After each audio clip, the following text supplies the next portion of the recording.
விஜய் அவர்கள் தனித்து தான் போட்டியிடுவேன் அப்படின்னு சொல்லிட்டு நேற்று அந்த நோன்பு திறக்கும் நிகழ்ச்சியில் வந்து அவர் பேசியிருக்காரு. தனித்து தான் போட்டியிடுவேன்னு சொல்ல, தனித்து தான் போட்டியிட வேண்டிய சூழ்நிலைக்கு நான் வந்துட்டேன் அப்படின்றத அவர் அந்த வார்த்தையில் சொல்கிறார். அவ்வளோதான். அனுபவம் இல்லாத கட்சி, தொண்டர்கள் ரசிகர்கள் மட்டுமே இருக்கிற கட்சி, அரசியல்வாதிகள் இல்லாத கட்சி. இப்போ இதெல்லாம் கணக்கு போட்டிங்கன்னா 234 தொகுதிகளுக்கும் ஆற்றல் மிக்க வேட்பாளர்கள் வேணும்.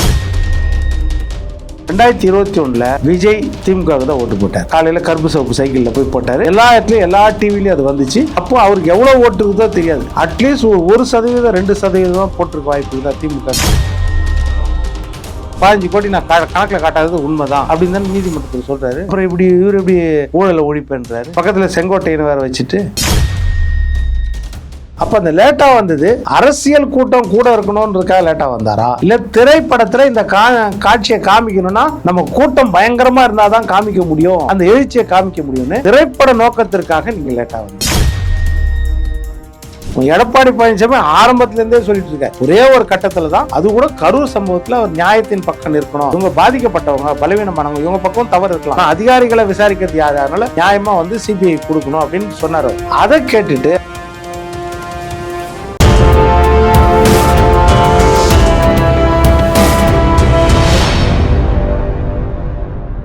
யூத்தமிழ் நேயர்களுக்கு வணக்கம். நான் உங்கள் பிருந்தா சங்கர். இன்று நம்மோடு சிறப்பு விருந்தினராக இணைந்திருப்பது ஊடகவியலாளர் பொன்வில்சன் அவர்கள். வணக்கம். வணக்கம்மா. கள நிலவரமானது மிகப்பெரிய அளவில் சூடுபிடிக்க தொடங்கியிருக்கு. அந்த வகையில் விஜய் அவர்கள் தனித்து தான் போட்டியிடுவேன் அப்படின்னு சொல்லிட்டு நேற்று அந்த நோன்பு திறக்கும் நிகழ்ச்சியில் வந்து அவர் பேசியிருக்காரு மகாபலிபுரத்தில். நீங்கள் எப்படி சார் பார்க்குறீங்க? இல்லை, விஜய் தனித்து தான் போட்டியிடுவேன்னு சொல்ல, தனித்து தான் போட்டியிட வேண்டிய சூழ்நிலைக்கு நான் வந்துட்டேன் அப்படின்றத அவர் அந்த வார்த்தையில் சொல்கிறார். அவ்வளோதான். அவர் தனித்து தான் போட்டியிடுவேன்னா பிப்ரவரி 2024 முதல் மாநாட்டிலே அவர் வந்து அப்போவே சொல்லியிருக்கணும். கட்சி ஆரம்பித்த புதுசுலேயே இந்த மாதிரி நாங்கள் தனித்து தான் போட்டிடுவோம்னு சொன்னால் பரவாயில்ல. ஆட்சி அதிகாரத்தில் நாங்கள் பங்கு கொடுப்போம், எந்த பதவி வேணாலும் கொடுப்போம், எங்கள் கூட்டணிக்கு வாங்க அப்படின்னு எல்லாரையும் கூப்பிட்டு 2 வருஷம் கழித்து யாரும் வராத சூழ்நிலையில் நாங்கள் தனித்து தான் போட்டியிடுவோம்னா, மற்றவர்கள் வந்து அவர் தனித்து போட்டியிட வச்சுருக்காங்க இல்லையா, அவர் தனித்து போட்டியிடல, விருப்பம் இல்லாமல் தான் அவர் தனித்து போட்டிடுறாரு அப்படின்றது தான். ஏன்னா கலை யதார்த்தத்தை பார்க்கணும். ஏன்னா அவர் தனித்து போட்டிடுறாருன்னு ஒன்று, அனுபவம் இல்லாத கட்சி, அப்புறம் தொண்டர்கள் ரசிகர்கள் மட்டுமே இருக்கிற கட்சி, அரசியல்வாதிகள் இல்லாத கட்சி. இப்போது இதெல்லாம் கணக்கு போட்டிங்கன்னா 234 தொகுதிகளுக்கும் ஆற்றல் மிக்க வேட்பாளர்கள் வேணும். அதெல்லாம் வந்து ரொம்ப கஷ்டமான விஷயமா இருக்கும். நடைமுறையில் பார்த்திங்கன்னா அதில் இருக்கிற சிக்கல்கள் அதுதான் தெரியும். அதனால தான் வந்து அவர் வந்து வேறு வழி இல்லாமல் தனியாக நிற்கிறார். அவ்வளோதான். கண்டிப்பாக இவர் தனித்து போட்டிக்கிட்டா அதிமுக திமுக இந்த 2 கட்சிகளுக்குமே, பெரிய 2 கட்சிகளுக்குமே மிகப்பெரிய அளவில் ஒரு பாதிப்பு இருக்கும் அப்படின்னு சொல்கிறாங்களே சார், இது உண்மை தானே? ஏன்னா அதிமுகவில் பாஜக பிடிக்காதவங்க, திமுகவில் அந்த சிறுபான்மையினர் ஓட்டெல்லாம் வந்து விஜய் அவர்கள் கவருவாங்க அப்படின்றப்போ 2 பேருக்குமே இந்த தேர்தல் வந்து கொஞ்சம் அடி வாங்கும் அப்படின்ற மாதிரி. யார் ஓட்டை அவர் எடுப்பார் அப்படின்றது வந்து ஒரு $1 மில்லியன் கொஸ்டின். உண்மையை யாராலுமே வந்து அதை சரியான வகையில் யூகிக்க முடியாது. உண்மைதான் அது. ஒரு பக்கம் வந்தால் இன்றைய தலைமுறையில் இளைஞர்கள்கிட்ட பெருவாரியான வாக்கு அவர்கிட்ட இருக்கும். அது ஃபஸ்ட் டைம் ஓட்டர்ஸ், இல்லைன்னா ஃபஸ்ட் ஜென்ரேஷன் ஓட்டர்ஸ் மாதிரி அந்த ஃபஸ்ட் டைம் ஓட்டு போடுறவங்க வந்து அவங்களில் பெருவாரியான ஓட்டு அவருக்கு இருக்க வாய்ப்பு இருக்குது. அதில் எத்தனை பேர் போடுவாங்கன்றது தெரில. இது ஒரு கேள்விக்குறியாக இருக்குது. அவங்க அக்கறையாக போய் எத்தனை பேர் போடுவாங்கன்னு பேசுகிறவங்களாம் போடுவாங்களான்னு தெரில. அது ஒன்று. 2வது விஷயம், அதிமுக சைட்லேருந்து ஓட்டு எடுக்க முடியுமானா அதிமுக ஓட்டையோ அதிமுக கூட்டணி ஓட்டையோ எடுக்க முடியாது. அது அதிமுக ஓட்டு பாரம்பரியமாக வந்து அது அந்த ரத்தத்தின் ரத்தம் இரட்டை இலைன்றது மாறவே மாறாது. உண்மை ஒரு பக்கம். அதிமுக சைடு முதல்ல பார்த்துருவோம். அதே மாதிரி திமுக எதிர்ப்பு ஓட்டுக்கள் அதிமுக வருத கொஞ்சம் அவர் கவரக்கூடிய வாய்ப்பு இருக்குதா அப்படின்னா அது இருக்குது. அதிமுகவுக்கு திமுக எதிர்ப்பு ஓட்டு வரும்ல, ஆன்டி இன்கம்பன்சி ஆஃப் டிஎம்கே, அந்த எதிர்ப்பு ஓட்டுகள் அதிமுகவுக்கு வருது, அதிமுக கூட்டணிக்கு வர்றதுல கொஞ்சம் அவர் எடுக்கிறதுக்கு வாய்ப்பு இருக்குது. ஆனால் பெருவாரியாக என்னென்னா அவங்க என்ன நினைப்பாங்கன்னா திமுகவுக்கு நேர் எதிர் அதிமுக தான். அது ஒரு பக்கம். இன்னொரு பக்கம் கடந்த 4 வருஷம் கொரோனா காலத்தில் கூட எடப்பாடி பழனிசாமி ஐயா நல்லா செய்திருக்காரு. இதை உணர்றாங்க. இதெல்லாம் சேரும்போது என்னென்னா ஓட்டு பிரியக்கூடாதுன்னு அந்த பக்குவப்பட்ட வாக்காளர்கள் தெரியும், அவங்க வந்துடும். இன்னொன்று, இளைஞர்கள் வாட்டுக்கு ஏதாவது போகுமா அப்படின்னா யதார்த்தத்தை நீங்கள் பார்க்கணும். இந்த 10 வருஷத்தில் வந்து ஓரளவுக்கு பின்புலம் தன்னுடைய அப்பாவோ அம்மாவோ இல்லை தாத்தாவோ யாரோ அரசியலில் அதிமுகவில் இருக்கிற அந்த ஓட்டு தான் இளம் தலைமை ஓட்டு அதிமுக வந்துச்சு. நம்ம கடந்த பெரிய அளவில் அதிமுக இளைஞர்கள் ஓட்டு கடந்த 10 வருட காலத்தில் வரல, ஓரளவுக்கு வந்துச்சு. அப்போது இப்போ இந்த இளைஞர்கள் போகிறதால அதிமுக பாதிப்பு ஏற்படனா பாதிப்பு ஏற்படாது. இது ஒன்று. ஏன்னா அந்த இளைஞர்கள் எந்த விதத்தில் வந்தாங்கன்னா சேரும்பொழுது ஒன்று இந்த 5 வருஷம் திமுக ஆட்சியில் இருக்குது, அங்கே கொஞ்சம் போயிருக்க வாய்ப்பு இருக்குது. அதே மாதிரி பார்த்திங்கன்னா நாம் தமிழர் அங்கே போயிருக்க வாய்ப்பு இருக்குது, விஜய்கிட்ட போய்க்கிற வாய்ப்பு இருக்குது. அப்போது அந்த ஓட்டு தான் விஜய்கிட்ட போகும். அப்போ அதிமுக சைடில் ஸ்ட்ராட்டஜிக் வைஸ் பார்த்திங்கன்னா பெரிய அளவில் பாதிப்பு இருக்காது அதிமுக கூட்டணிக்கு. இது அதே திமுக சைடில் இதே மாதிரி அங்கே திமுக சைடில் நம்ம ஒரு அனுமானத்தோடு யூகிச்சோன்னா 2021 விஜய் திமுகவுக்கு தான் ஓட்டு போட்டார். காலையில் கருப்பு சிவப்பு சைக்கிளில் போய் போட்டார். எல்லா இடத்துலையும் எல்லா டிவிலையும் அது வந்துச்சு. அப்போது அவருக்கு எவ்வளோ ஓட்டு இருக்குதோ தெரியாது, அட்லீஸ்ட் 1% 2% போட்டிருக்க வாய்ப்பு இருக்குதா திமுகவுக்கு விஜய் ஆதரவாளர்கள். இன்றைக்கி அது திமுகவுக்கு போவாதா? முதல் விஷயம். ரெண்டாவது விஷயம் எடுத்துக்கிட்டிங்கன்னா இளைஞர்களில் திமுகவுக்கு கொஞ்சம் திமுக ஓட்டு போகுது. சிறுபான்மைக்கு பெருசாக போகாது, ஆனால் கொஞ்சம் அங்கே போக வாய்ப்பு இருக்குது. சிறுபான்மை ஓட்டுகள் வந்து அப்போ எப்படின்னா அவங்களுக்கு இந்த சைடு அதிமுக சைடு பிஜேபியும் பிடிக்காது, அதே நேரத்தில் திமுக அடிக்கிற கொள்ளையும் பிடிக்காது, திமுகவின் குடும்ப ஆட்சியும் பிடிக்காது. வேறு வழி இல்லாமல் திமுகவுக்கு போட்டிருந்தோம் அப்படின்போது விஜய்னு ஒரு ஆப்ஷன் கிடைக்குதுன்னு போது அந்த சிறுபான்மை கணிசம் நம்ம எதிர்ப்பை திமுக கொஞ்சமாவது காட்டணும். ஏன்னா சிறுபான்மை மக்களுக்கு திமுக பெருசாக செய்யலை, வெறும் ஓட்டு வங்கியாக தான் பயன்படுத்துகிறாங்க அப்படின்னு நினைக்கிற அதிருப்தியாளர்கள் சிறுபான்மையில் இருக்கிறாங்க. வேறு வழி இல்லாமல் ஓட்டு போடுறவங்க அவங்க ஓட்டு நம்ம விஜய்க்கு போக கொஞ்சம் வாய்ப்பு இருக்குது. இதுதான் யதார்த்தம். இன்னொரு பக்கம் பிஜேபி எதிர்ப்பு ஓட்டுன்னு நீங்கள் தமிழ்நாட்டில் பிஜேபி எதிர்ப்பு ஓட்டு ஓரளவுக்கு இருக்கும். அந்த பிஜேபி எதிர்ப்பு ஓட்டு யாருக்கு போகுது? வேறு வழி இல்லாமல் திமுகவுக்கு போகுது. இப்போ வந்து இந்த எலெக்ஷனில் அவர் பிரச்சாரம் ஒருவேளை பண்ணலாம், எங்களுக்கு அழுத்தெல்லாம் கொடுத்து கூட நாங்கள் தனியாக தான் நிற்கிறோம் அப்படின்னு. அப்போது அந்த பிஜேபி எதிர்ப்பு ஓட்டு கணிசமாக விஜய்க்கு போக வாய்ப்பு இருக்குதா? அப்போ சதவீத அடிப்படையில் பார்த்தீங்கன்னா திமுக கூட்டணியில் இருக்கிற ஓட்டு. இன்னொரு பக்கம் காங்கிரஸ் விஜயை ரொம்ப நேசித்த கட்சி. உங்களுக்கே தெரியும் ராகுல் காந்தி எந்த அளவுக்கு நேசித்தார், எந்த அளவுக்கு மறைமுக முயற்சின்ற கூட்டணிக்கு ஏற்படுத்துது.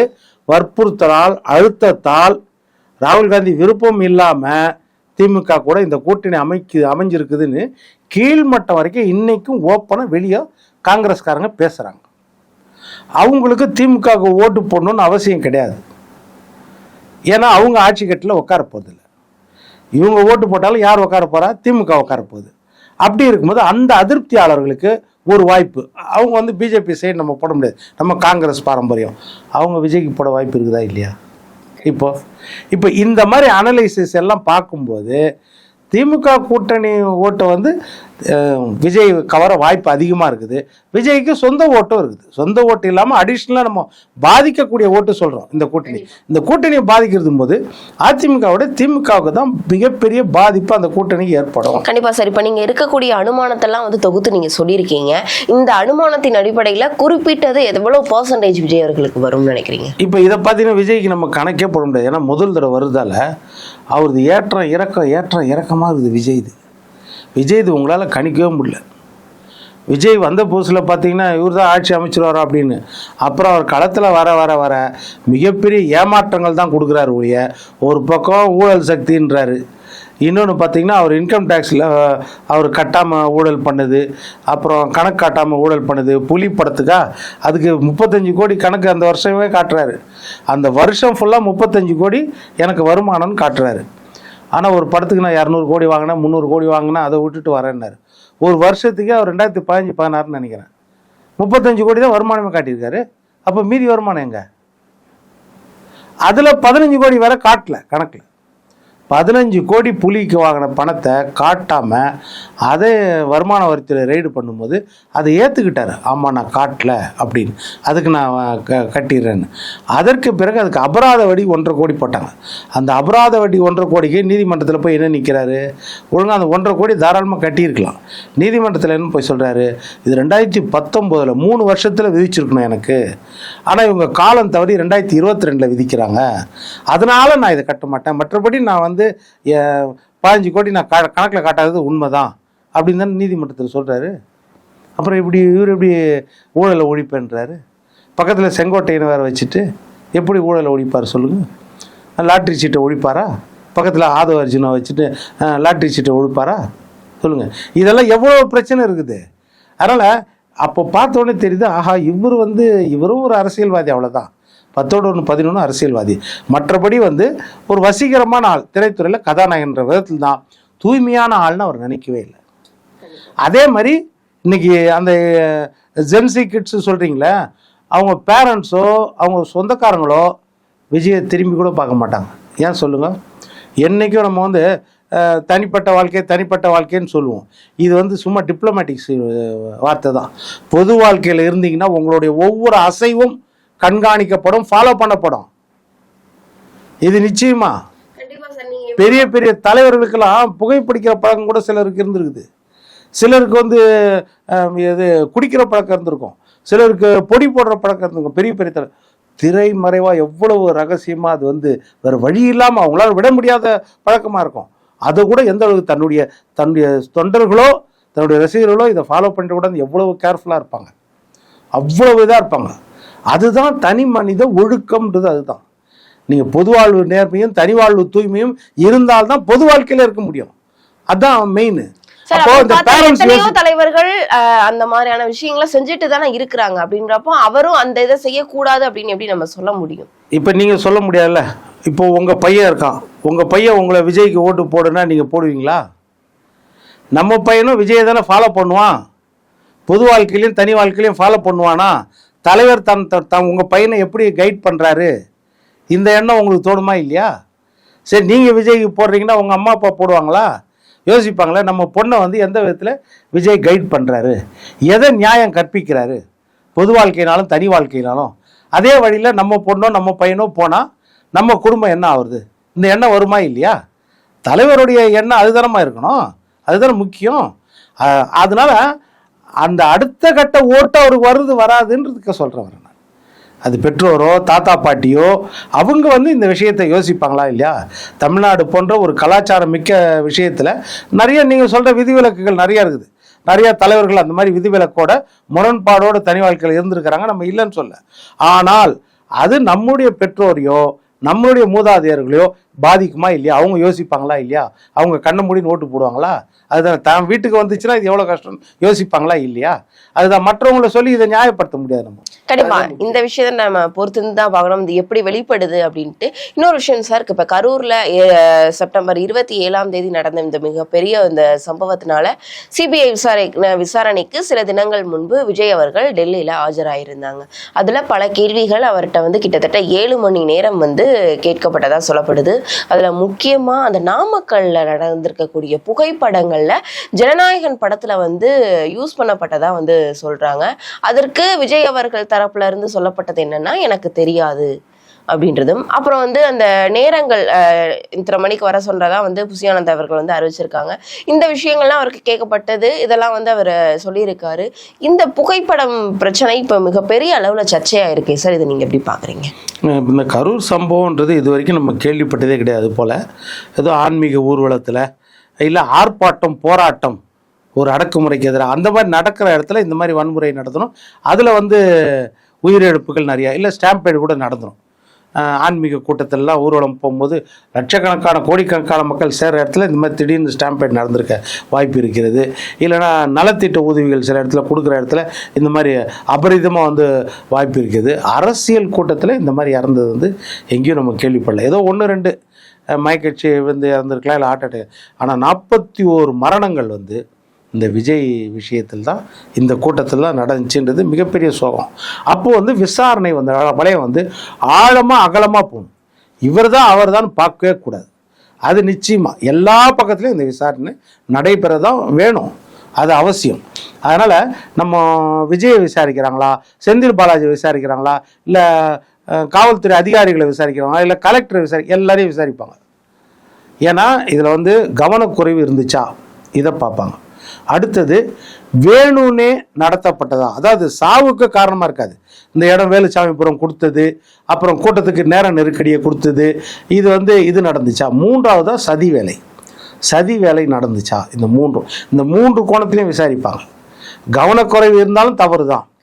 ஆமாம், வேணும்னு அந்த இடம் கொடுத்து கூட்டத்தை கட்டுப்படுத்தணும் தவறான நோக்கத்தோடு அந்த மாதிரி ஆட்சி அதிகாரத்தை பயன்படுத்தி இருந்தாலும் தவறு தான். மூன்றாவது சதி வேலை பின்னி இருந்தாலும் தவறு தான். இந்த மூன்று கோணத்திலையும் விசாரிப்பாங்க.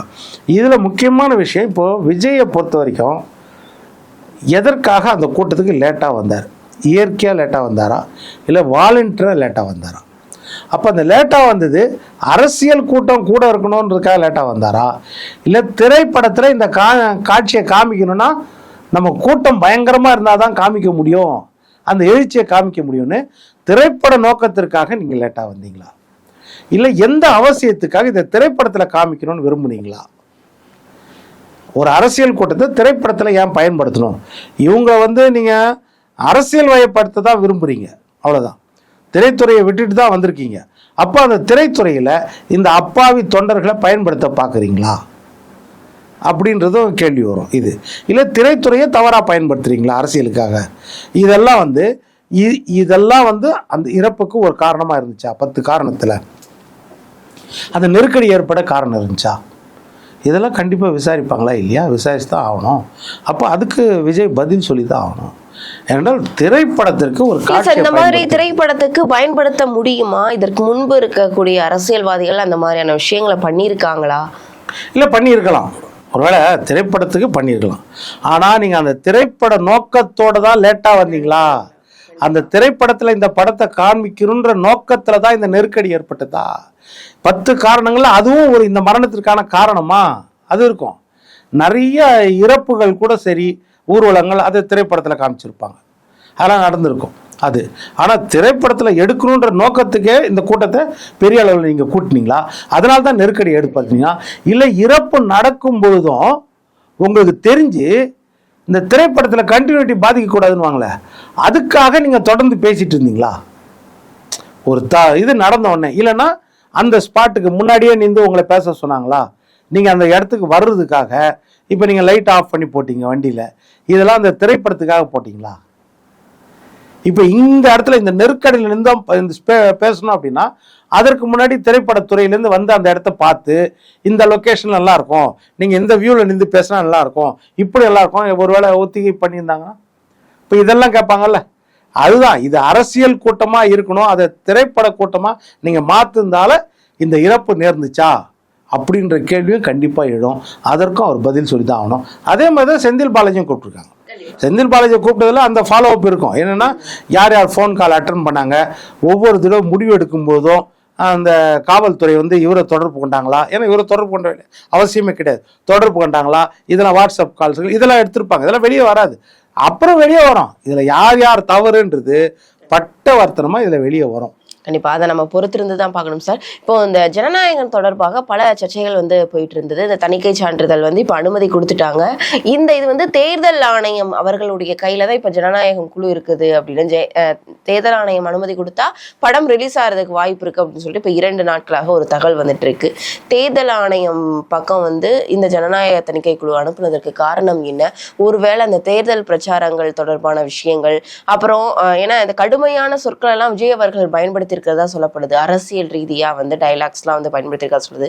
இந்த விஷயங்கள்லாம் எப்படி சார் தேர்தல் ஆணையம் ஹேண்டில் பண்ண போகுது? இல்லை, ஒரு இது மாடல் கோட் ஆஃப் கண்டக்ட் வந்த பிறகு நீங்கள் இதெல்லாம் வரைமுறைப்படுத்தி அந்த எல்லைக்குள்ளே தான் வரணும். ஏனென்றால் முன்னணி கதாநாயகனாக இருந்தவர் இப்போது வந்துச்சு, தேர்தல் தேதி அறிவிச்சாச்சு. அப்போ தேர்தல் தேதி அறிவித்த பிறகு இந்த கோட் ஆஃப் கான்டக்ட் வந்த பிறகு எல்லா விஷயங்களும் தேர்தல் கமிஷனுடைய எல்லைக்குள்ளே கட்டுக்குள்ளே வந்துடுது. அப்போ தேர்தல் கமிஷன் ஒரு முடிவு எடுக்கணும். அப்படிங்கும்போது கண்டிப்பாக இந்த மாதிரி திரைப்படங்கள் கதாநாயகனாக இருக்கிறது, அரசியல்வாதி அப்படின்றது அது முன்னணி அரசியலில் முன்னணியில் இருக்கிற தலைவர்கள். அப்போ இந்த தேர்தல் காலத்தில் லெவல் பிளேயிங் ஃபீல்டு இருக்கணும், எல்லாருக்கும் சமநிலை இருக்கணும். போட்டி போடுறவங்களுக்கு ஒரு சுயேட்சைக்கும் அதுதான் இருக்கணும், முதல் ஒரு வேட்பாளராக இருக்கிறவருக்கும் அதுதான் இருக்கணுன்றதால அப்போ என்ன செய்வாங்கன்னா, அதனால் இது மறு தணிக்கை குறுக்கு ஏற்கனவே போச்சு, அவங்களே இது அரசியல் சாயம் எந்த அளவுக்கு இருக்குது அப்படின்றத பார்ப்பாங்க. அது இப்போ தேர்தல் காலன்றதால ஆட்டோமேட்டிக்காக அதை தேர்தல் கமிஷனுக்கு அனுப்புகிறாங்க. மறு தணிக்கை குழு என்ன செய்யுதுன்னா, தேர்தல் கமிஷன் நீங்கள் இதில் பார்த்து நீங்கள் சொல்லுங்கள், உண்மையில் தமிழ்நாட்டு தேர்தல் காலத்தை பாதிக்கக்கூடிய விஷயங்கள் அதில் இருக்குதா? இன்னொன்று, இவர் தமிழ்நாட்டு எல்லையை தாண்டியும் இருக்கார். இப்போ கேரளா, பாண்டிச்சேரி மெயினாக பார்த்தீங்கன்னா இந்த தென் மாநிலங்களில் கேரளா 3 மாநிலங்களில் தேர்தல் நடக்குது. அப்போ 3 மாநிலங்கள்லேயும் அந்த படத்தோட இம்பேக்ட் வரக்கூடாது. அப்படி இருந்தால் கூட அந்த படத்தில் வந்து அரசியல் பற்றி பேசுகிறாரா, அதில் வாக்கு சேகரிக்க பிரச்சாரம் இருக்குதா, அந்த மோடு அதை பார்ப்பாங்க கண்டிப்பாக. அந்த தேர்தல் ஆணையம் அதை பார்த்து பரிசீலனை பண்ணி கொடுத்த பிறகு தான் அவங்க சில விஷயங்கள் பரிந்துரை பண்ணுவாங்க. ஒருவேளை தேர்தல் பணி இது நம்ம சென்சார் கொடுக்கு, இல்லை நீங்கள் அனுப்பலான்னு சொல்லுவாங்க, இல்லை நிறுத்தி வைங்கன்னு சொல்லுவாங்க. சொல்ல முடியாது. ஏன்னா எலெக்ஷன் வந்துட்டதால அது படம் ரிலீஸ் ஆகுறது கஷ்டம்தான். எலெக்ஷன் முடிஞ்ச பிறகு தான் வரும். கண்டிப்பா சார். இப்ப தேர்தல் ஆணையம் அப்படின்றது பிஜேபி, அதாவது மத்தியில இருக்கக்கூடிய கட்சி, அதாவது பிஜேபி கையில தான் இருக்குது அப்படின்றது நம்ம எல்லாருக்குமே தெரிஞ்ச உண்மை. ஏன்னா பிஜேபி விஜய் அவர்களை கூட்டணிக்குள்ள கொண்டு வருவதற்கு எவ்வளவு முயற்சிகள் எடுத்தாங்க அப்படின்றதும் நமக்கு தெரியும். ஒருவேளை இந்த அதாவது இப்போ தனித்து நிக்க போற அப்படின்னு அறிவிச்சதற்கு பின்பு பிஜேபி அவர்கள் இன்னும் மேலும் வந்து இந்த படத்தை முடக்குவதற்கான வாய்ப்புகள் அதிக அளவுல இருக்குதானே? இப்போ இந்த படத்துக்கும் அதுக்கும் என்ன சம்பந்தம்? சப்போஸ் அந்த படம் விட்டுட்டாங்கன்னு வச்சுக்கோங்க, அப்போ நீங்கள் ஏற்றுக்குவீங்களா? பிஜேபி வந்து தனியாக தான் நிற்க சொல்லுது விஜய்ன்னு. திமுக கூட்டணி என்ன சொல்கிறாங்க, விஜயை தனியாக நிற்க சொல்கிறாங்க. எதுக்குன்னா ஓட்டை பிரிக்கிறதுக்கு, எங்கள் ஓட்டை பிரிக்கிறதுக்குன்றாங்க. அவங்க பழி போகிறாங்க. பிஜேபி அதிமுக கூட்டணியில் அவர் வந்தாலும் இந்த பழி தான், வரலனாலும் இந்த பழி தான். ஏன்னா இதுக்கு எந்த பெரிய ஆதாரமும் கிடையாது. இப்போ வருமான வரித்துறையினால இப்போ செந்தில் பாலாஜி நம்ம பிஜேபி அழுத்தம் கொடுத்து அப்போ திமுக கூட கூட்டின்னு வந்துடலாமே. செந்தில் பாலாஜி மறுபடியும் சிறைக்கு தள்ளி எதுக்கு இவ்வளோ தொல்லை? விஜயை கூட்டு வந்து திமுகவை தோக்கடிக்கணும் கஷ்டப்பட்டு, எதுக்கு பிஜேபி அப்படி முயற்சி பண்ணணும்? அதோட திமுகலேயே செந்தில் பாலாஜி தூக்கினோன்ட்டா இது ரொம்ப ஈஸி இல்லை. அப்போ அதை செய்யலாம்ல. அதனால் இது சும்மா பழி சொல்லுதான். இயற்கையாக ஒரு கூட்டணிக்குள்ளே வர விரும்புவாங்க. உண்மையாக பிஜேபி ஏதாவது ஒரு வகையில் முயற்சி பண்ணியிருக்குமானா அதுக்கு ஆதாரம் இல்லை, ஆனால் பண்ணியிருக்கலாம் கூட நம்ம சொல்லலாம். இப்போ நயனா நாகேந்திரன் தெளிவாக சொல்லிட்டார், நாங்கள் யாரும் பேசலை, அந்த மாதிரி எண்ணமே கிடையாது, இது வந்து வதந்தி அப்படின்னு. எடப்பாடி பழனிசாமி ஆரம்பத்துலேருந்தே சொல்லிட்டு இருக்காரு வதந்தி. ஒரே ஒரு கட்டத்தில் தான், அது கூட கரூர் சம்பவத்தில் அவர் நியாயத்தின் பக்கம் இருக்கணும், இவங்க பாதிக்கப்பட்டவங்க பலவீனமானவங்க, இவங்க பக்கம் தவறு இருக்கலாம், ஆனால் அதிகாரிகளை விசாரிக்கிறது யார், அதனால் நியாயமாக வந்து சிபிஐ கொடுக்கணும் அப்படின்னு சொன்னார். அவர் நியாயத்தின் பக்கம் இருந்தார். அதை கேட்டுட்டு அந்த நேரத்தில் விஜய் 2ஆம் கட்ட தலைவர்கள்லாம் ஓடி போயிட்டாங்க. யாருமே எங்கேயுமே இல்லை.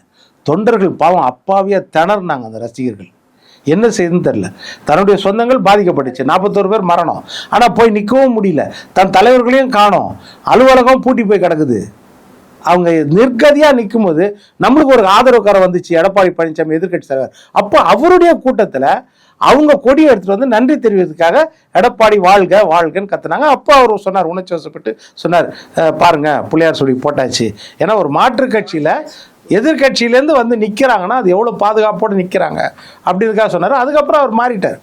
அதுக்கப்புறம் அவர் என்ன சொல்லிட்டாரு, இல்லை இது வந்து கூட்டணி பேச்சுவார்த்தைக்கே கிடையாது, கூட்டணி பேச்சுவார்த்தைக்குரிய அச்சாரமே இது கிடையாது அப்படின்றத அவர் தெளிவாக சொல்லிட்டாரு. அப்புறம் இதை மீறி வந்து இப்போ பவன் கல்யாணமும் சொல்லிட்டாரு, நான் அவரை பார்த்தே 25 வருஷம் ஆச்சுன்றாரு.